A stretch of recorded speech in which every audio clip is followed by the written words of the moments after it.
Estamos de vuelta en 7 Magazine, en la 7 de La Rioja, y ahora vamos a dedicar un espacio para hablar de la cocina, de cocina económica. Lo vamos a hacer con Emilio Carreras, su presidente. ¿Qué tal? Bienvenido, Emilio. Muy bien, muchas gracias. Y con Javier Porres, el director gerente de la cocina económica. Javier, ¿qué tal? Bienvenido. Muy bien, ¿cómo estás? buenas tardes, gracias. Bueno, pues en una época en la que Navidad, en la que también nos queremos acordar, bueno, pues de las personas que más están sufriendo, de las personas más necesitadas, Emilio, porque la cocina sigue estando ahí. Sí, sí, la verdad, ya llevamos 127 años, de los cuales yo llevo 44 en cocina, o sea que un tercio de su existencia la he disfrutado yo, desde luego. ¿Y cómo son estas etapas de las Navidades, cuando se acercan estas fechas? ¿Qué ambiente hay por cocina? Bueno, en estos momentos estamos más o menos asistiendo a unas 120 personas, 80 y tantos en el comedor, y el resto 38, 40 que se lo llevan en tuppers porque tienen niños pequeños, pues es para familias. Y bueno, las navidades, pues las navidades en cocina, Nochebuena, Navidad, Nochevieja y Año Nuevo, pues serán iguales a la que podemos disfrutar cualquier riojano en sus casas. No faltará nunca de nada, desde luego. Una etapa en la que muchas veces pensamos también en los más necesitados, en esa mesa de Nochebuena, en esa mesa de Navidad. ¿Cómo lo estáis preparando en cocina?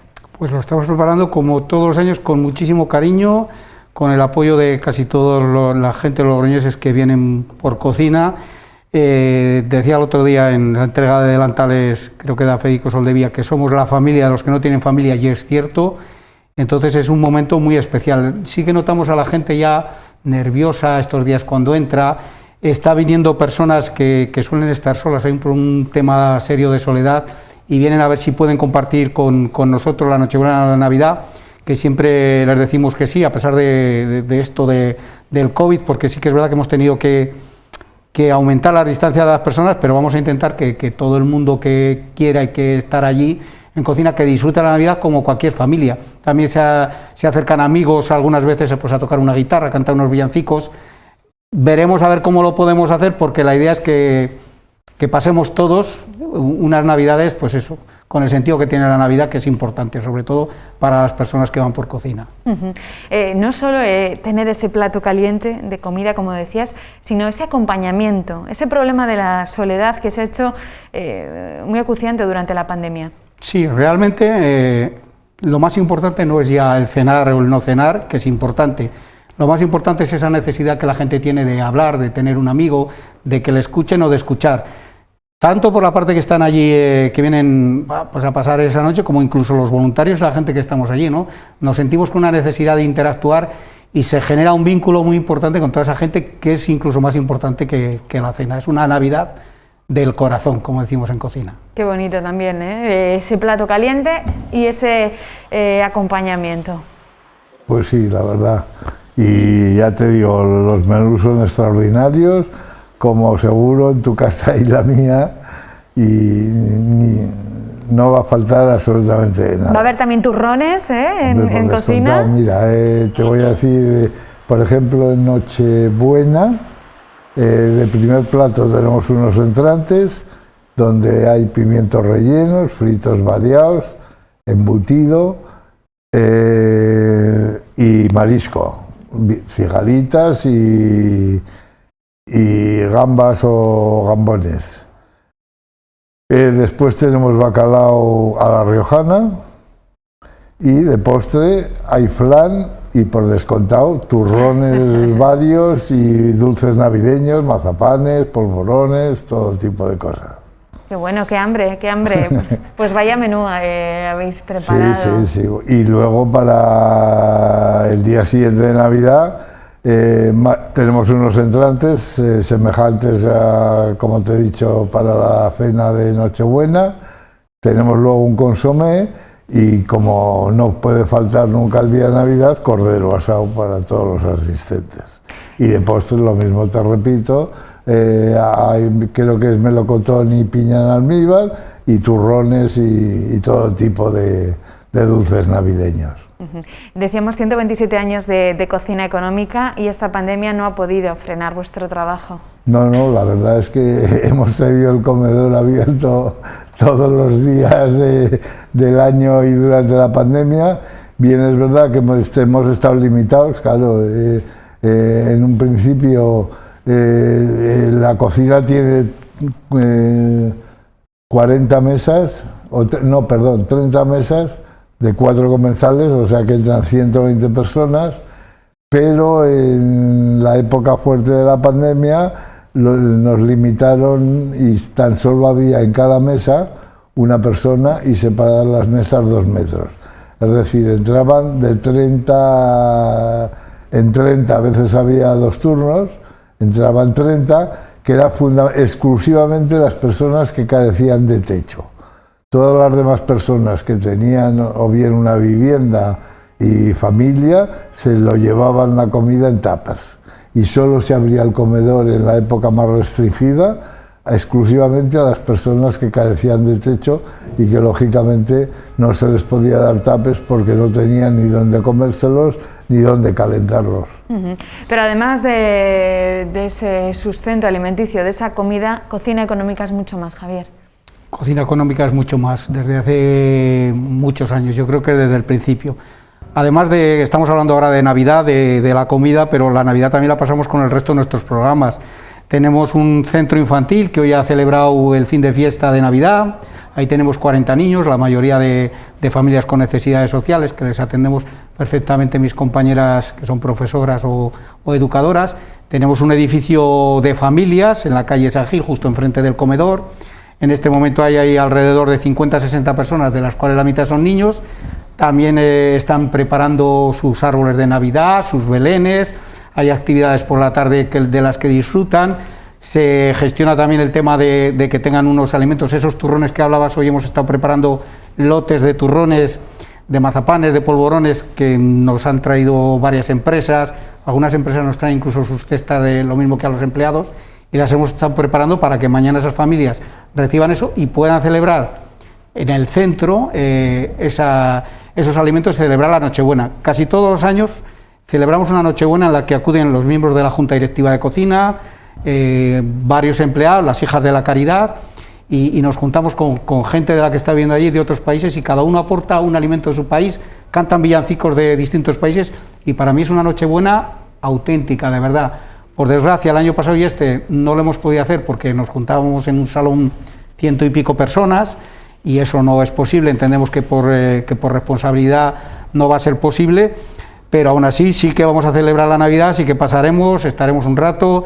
El Día de Reyes los niños van a tener sus reyes, vienen allí los Reyes Magos que van a conseguir pasar con sus camellos a pesar de esta pandemia, vendrán, ya han hecho sus cartas a los Reyes.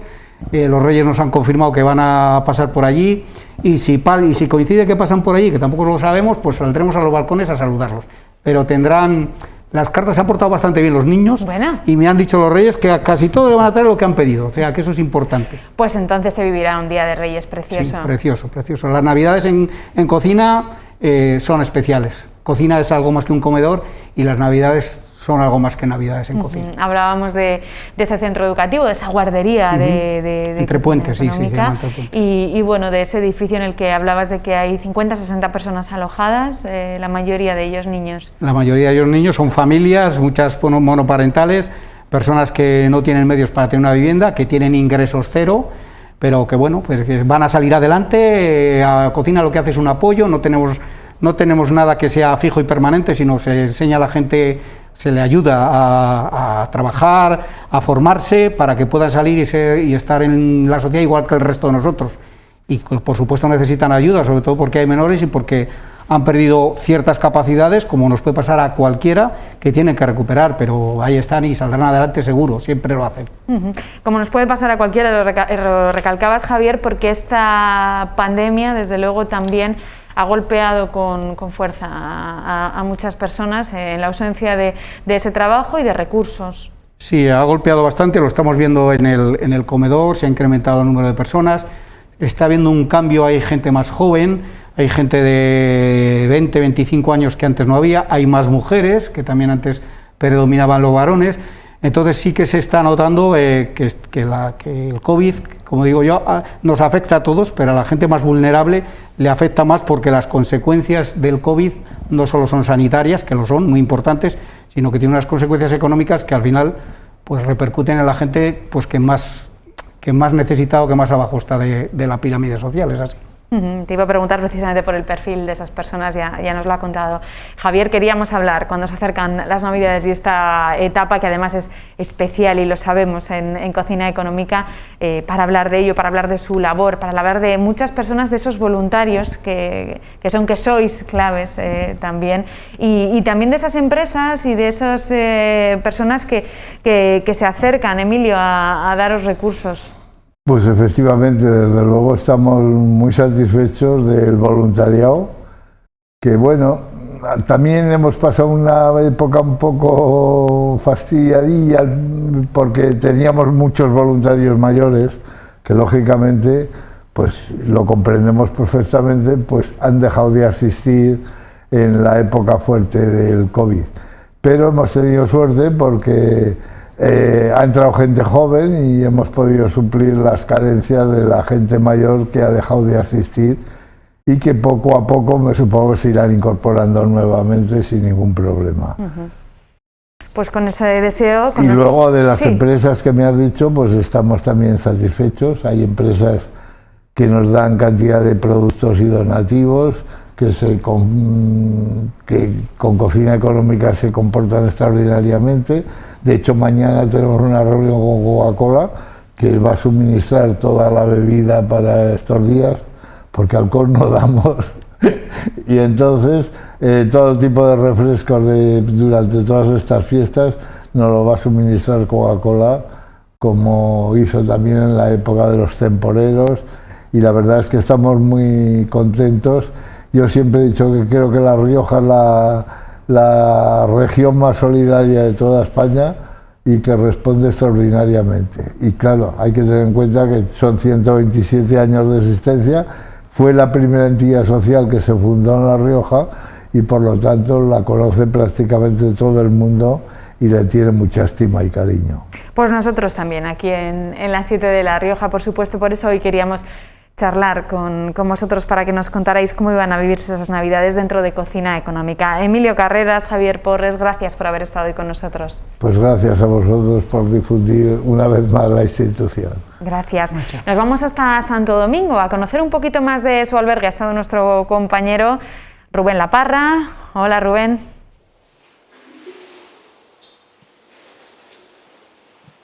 Pues sí, buenas tardes, Silvia. Efectivamente, aquí estamos en el albergue de peregrinos de Santo Domingo de la Calzada y nos encontramos con José Mari, el prior del Santo. Hola, ¿qué tal? ¿Cómo estás? Muy bien.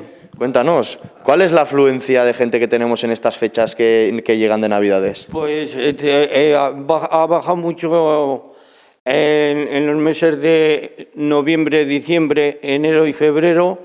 Tenemos algunos días 2, 3, 4... pero el albergue no lo cerramos en todo el año. Atendemos a los peregrinos todo el año hasta en Navidades. ¿Y cuáles son fechas señaladas a lo largo del año que tengan más afluencia de gente? Pues el mes de mayo y el mes de septiembre son los que más afluencia de peregrinos suelen venir. ¿Y más o menos cuántos? Antes de la pandemia solían estar unos 100 todos los días. Ahora puede haber 40, 50 los meses de mayo y septiembre. Y la capacidad del albergue ha disminuido porque ha habido una pequeña remodelación, ¿no, José Mari? Sí, antes teníamos 200 y pico camas y ahora tenemos 160. ¿Y suele haber más afluencia de gente de aquí, turismo nacional, o viene mucha gente de todo el mundo? Este año viene más nacional. Otros años suele venir más coreanos y extranjeros, pero este año han venido más españoles. Y a día de hoy tenemos por aquí, ¿no?, sí, de distintas nacionalidades. Sí, sí.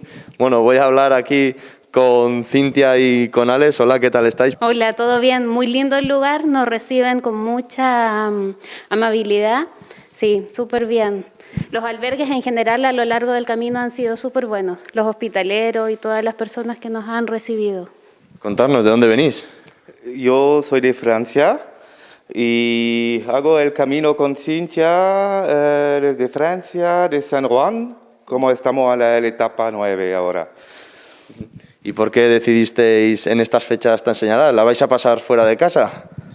Quisimos también que fuera una experiencia distinta porque pasar Navidad estábamos viendo de hecho dónde podíamos llegar para estar el día de Navidad y el Año Nuevo, y porque sabemos que el camino tiene menos gente durante este tiempo, se vive como una experiencia más auténtica, y a pesar de que el clima es un poco más difícil, es también una experiencia distinta. Sí. ¿Y qué te está pareciendo Santo Domingo la Calzada? Muy bonito, es muy histórico. Cuando uno camina por las calles de Europa y por el camino en general, siente que está como en un museo. Todo aquí tiene 1600, 1500, no sé cuántos años de historia, que no encontramos en Latinoamérica o en Norteamérica, porque somos un continente nuevo. Pero acá todo tiene mucha historia y la gente es muy amable, es lo más lindo. ¿Y es la primera vez que realizáis el Camino de Santiago? La primera vez para mí, sí. ¿Y con qué te quedarías del trayecto que llevas hecho hasta ahora? ¿Y qué esperas después? Es difícil, nosotros tenemos mucho más tiempo a caminar y yo pienso que cada día hay algo nuevo. ¿Cuántos ustedes están a caminar como todo el día? Hay mucho tiempo que tenemos tiempo para pensar y yo pienso que es como un poco en terapia cada día, y también que nosotros los hacemos en Cople y es como una manera, un tiempo para estar juntos sin influencia de afuera. Sí, yo lo veo yo lo vivo como una terapia un poco. Es una terapia especial, ¿no? Vamos a decirlo. Sí. Exactamente. ¿Y cuándo más o menos creéis que vais a llegar a Santiago de Compostela? Tenemos tiempo, vamos sin prisa, pero con paso firme, y pensamos llegar por ahí la primera semana de enero, el 5, el 7, por esos días. Quizás para el Día de Reyes, por ahí. Sí. Y Cintia, ¿con quién más convivís? ¿Qué otras nacionalidades hay ahora mismo aquí en el albergue? Esa es una de las cosas más lindas del camino, y es que cada día nos encontramos con personas diferentes. Ahora está ella, que es de Estados Unidos, de Seattle, Diana. Henry, que viene de Australia. Arriba está Jonathan tomando una ducha, él viene de Canadá. Por el camino hemos dejado un par de italianos, otros franceses, una pareja de argentinos que nos antecede. Luke, ¿de dónde era? De Holanda. Sí, hemos encontrado gente de todas partes. Sí. Esto es lo bonito, ¿no? También del Camino de Santiago, reunirse con gente de todo tipo y conocer nuevas culturas. Conocer nuevas culturas, compartir la experiencia del camino, reencontrarse a veces, dejarse, uno se encuentra, a veces puede avanzar, se vuelve a reencontrar, o a veces ya no se va a ver más, pero ahí queda, las personas que conocemos. Estuvimos unos días caminando con un chico brasileño que está haciendo el camino por 4ª vez y estaba él súper motivado. Y nos transmite eso a nosotros que somos primerizos en esto.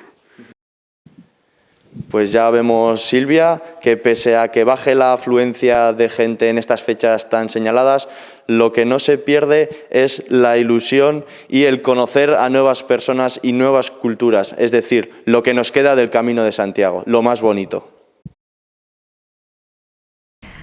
Bueno, y continuamos con más asuntos. Ya está con nosotros Bruno Callejas Calona. Bruno, ¿qué tal? Bienvenido. ¿Qué tal? Aquí estamos. Y vamos a hablar de la casa más antigua de Logroño. ¿Saben ustedes cuál es la casa más antigua de Logroño? ¿Se lo habían planteado?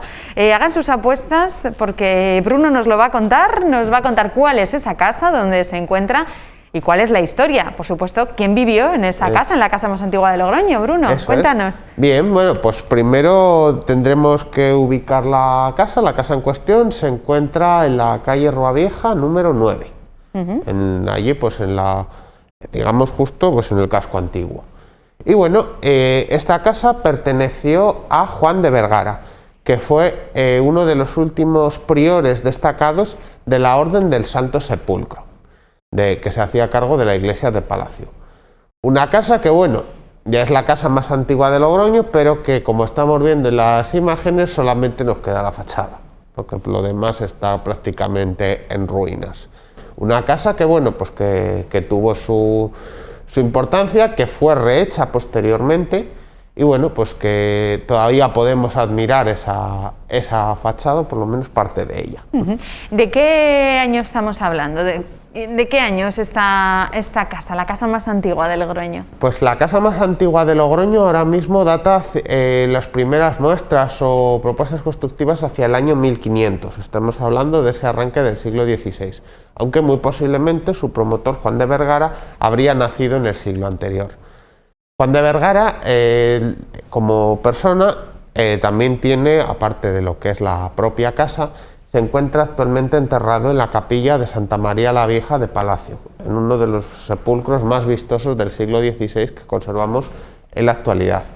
Un sepulcro que tiene la imagen yacente de Juan de Vergara, que hemos de suponer que podría ser pues eso, pues un rostro idealizado, tendría, bueno, hay una representación de una persona, pero no tendría por qué ser exactamente como serían sus rasgos, porque se dice incluso que está representado más joven que lo que debería ser. Pero bueno, aparte de esta figura yacente, que ha sufrido bastante el paso del tiempo, porque tendría las manos en posición orante, que se perdieron. Ahora mismo la tumba se encuentra vacía, porque fue utilizada como abrevadero durante la Guerra de la Independencia en el siglo XIX. Bueno, pues sufrió bastantes avatares, y bueno, pues ha llegado a nuestros días en una condición, pues bueno, pues bastante aceptable, la verdad, porque es de ese tipo de tumbas vistosas que llamaban tanto la atención en el siglo XVI. Y bueno, pues eso, pues para uno de los priores, de los últimos priores que se hicieron cargo de esa Santa María la Vieja. ¿Por qué fue tan importante o relevante la figura de Juan? Pues bueno, Juan de Vergara, lo importante, bueno, pertenecía a dos linajes relevantes, digamos, porque como fueron el propio Vergara y el segundo apellido Porres, escudos que tenemos puestos en la fachada de la casa. Y bueno, es importante porque, como digo, es uno de los últimos priores ya de la Orden del Santo Sepulcro en Logroño. Estamos viendo ahí en la imagen el escudo Vergara, y en la siguiente imagen veremos el escudo Porres, que lo tendremos, para identificarlos de los dos linajes tendremos que ponernos delante de la casa y mirar en los dos lados de la puerta. Un edificio que, bueno, que al igual que la tumba, tiene también, digamos, ese estilo gótico, pero ya la casa quizás es más gótica, ya tirando hacia los nuevos ideales del siglo XVI. Bueno, ¿cómo era esta casa? ¿Es toda la fachada del siglo XVI? Pues obviamente no. Del siglo XVI nos data únicamente la parte inferior, la parte de abajo. Toda la parte que está construida en piedra sería, digamos, la parte de esa fachada original, que correspondería con un zócalo que tendría en la parte, digamos, que continuaría, las caballerizas y la salida a un patio exterior, que luego daría acceso a unos pisos superiores. Pero bueno, esta fachada, esta casa, tras haber servido, claro, tras la muerte de Juan de Vergara, esta casa va pasando de diferentes manos, es un montón de cosas, hasta que, bueno, en el siglo XVIII, otra familia que coloca su escudo en la parte de arriba, que no sabemos quiénes son, la reconstruye. Y bueno, pero mantiene esa parte original de piedra. Es una fachada, como decías, que dándonos un paseo por la Rúa Vieja, ¿qué veríamos? ¿Dónde nos la encontraríamos? Pues tendríamos que ir a lo que es el primer tramo de la Rúa Vieja, llegar hasta la Casa de la Reja Dorada, que se encuentra en la esquina entre la calle Mercaderes y la propia calle Rúa Vieja, y avanzar un poco. Nos llama la atención su fachada, porque tiene un color bastante artificial, porque la parte de arriba está pintada de azul. Ese azul, pues obviamente no sería el color original que tendría la casa, sino que es es parte de una restauración posterior, porque, como digo, pues ha sido utilizada durante el tiempo de muchas cosas, incluso ha sido un convento, porque tenía, digamos, acceso por las dos calles, porque por la parte de San Gregorio, por la muralla, también tenía un acceso, y además tenía dos calaos, que lo estábamos viendo en la imagen anterior, que fueron utilizados también, pues como capillas cuando fue usada como convento, y luego pues bueno, pues para los propios fines que tuvo vitivinícolas y luego como vivienda, por supuesto, hasta que bueno, al final desapareció. Ese forma parte de nuestro patrimonio, ¿no? Artístico y arquitectónico de la ciudad. Pues sí, obviamente, porque estamos hablando de la única obra de arquitectura civil que conservamos del siglo XVI, aunque sea en parte, porque el resto de fachadas que conservamos ya son posteriores. Estamos hablando de un edificio que este año lo hemos conmemorado, que durante el sitio de Logroño, cuando llegaron las tropas francesas, este edificio estaría en construcción. Es decir, es uno de los pocos edificios residenciales, por no decir uno, es el único que ha llegado a nuestros días, que no ha sido reformado posteriormente y que bueno, aunque haya sido añadido la parte, podemos ver cómo sería ese acceso y podemos hacernos una idea de cómo serían esas casas, de cómo sería la arquitectura que primaría en ese Logroño pues del siglo XVI, que como digo está inspirada en unas arquitecturas que vendrían de antes, porque estamos hablando, pues eso, lo que nos llama la atención es un gran arco ojival con un apunte, pues eso, que es una puerta muy característica. De hecho, bueno, pues como digo, es la única puerta ojival que tenemos en Logroño, de arquitectura civil. Y tanto que hemos hablado del sitio de Logroño, bueno, pues es muy curioso que sea la única construcción que estaba precisamente edificándose en ese momento y que se mantiene todavía. Eso es la única arquitectura civil, porque claro, también tenemos las iglesias, pero las iglesias lo mismo, estaba todo en construcción.